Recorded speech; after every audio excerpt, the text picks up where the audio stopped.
સૂત્રોચ્ચાર કરતા આ લોકો ભાવનગરના અલંગમાં આવેલા મણાર ગામના છે. અહીં ગામના મોટાભાગના લોકોને તંત્રએ ડિમોલિશનની ફાઇનલ નોટિસ આપી છે.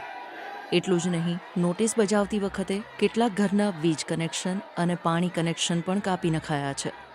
આ પછી તેમણે પાલિકા કચેરીએ પહોંચી વિરોધ નોંધાવ્યો હતો.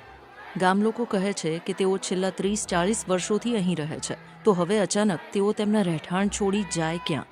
મજૂરી કરીને મકાન બનાવ્યા છે, તો અમને અત્યારે નોટિસ આપવામાં આવી છે કે તમારે લાઇટ બિલ મીટર કાપી દઈશું ને મકાન પાડી દઈશું.